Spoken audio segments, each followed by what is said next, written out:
Naging matagumpay ang pagbibigay ni Coach Steve Kerr ng mas mataas pa na playing minutes kay Quinten Post. Pagkatapos na ito'y magkaroon ng magandang exposure noong nakarang laban, ngayon mga idol ito'y kanyang binigyan pa ng mas mataas na minuto.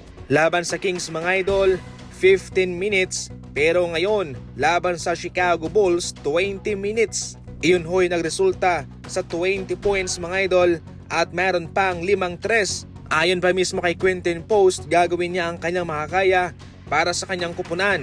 Hindi man siya yung the best na manlalaro, pero gagawin niya kung ano ang ibibigay na trabaho para sa kanya. Maging stretch na big man para sa Golden State Warriors, pumunto sa loob, tumira from the 3-point line at magbigay ng tulong kay Stephen Curry. Sinabi niya nga rin mga idol na siya'y habang lumalaki, kanyang iniidolo si Dirk Nowitzki, yung mga European na mga big man, kung paano ito nagsushoot from the 3-point line kahit na ito'y isang big man. Binibigyan din naman siya ng advice ni Zaza Pachulia mga idol kung ano ang kaibahan ng kolehiyo at sa NBA. Well ngayon, dahil sa magandang ipinapakita nitong si Quinten Post, definitely mas siguradong tataas pa yung kanyang minuto sa NBA.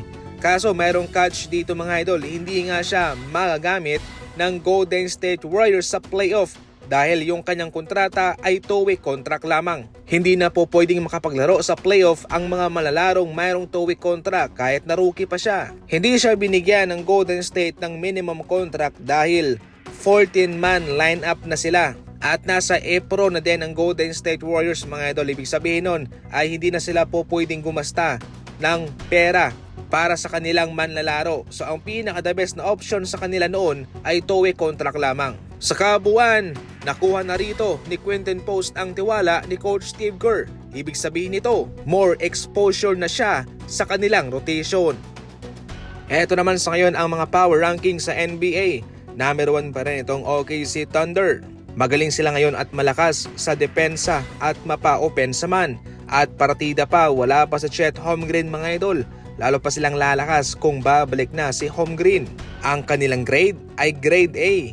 Pangalawa naman sa power rankings, ang Cleveland Cavaliers. Pangatlo, ang Celtics. Pang-apat naman, ang Rockets. Pang-lima ang Knicks. Pang-anim ang Nuggets. Pang-pito ang Memphis Grizzlies. Pang-walo ang Milwaukee Bucks. Pang-siyam ang Indiana Pacers.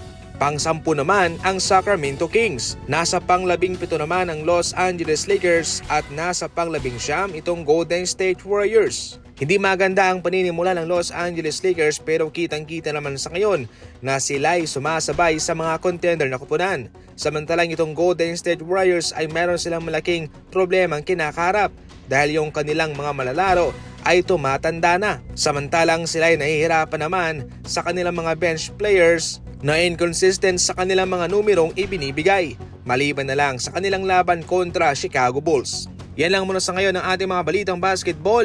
Thank you for watching.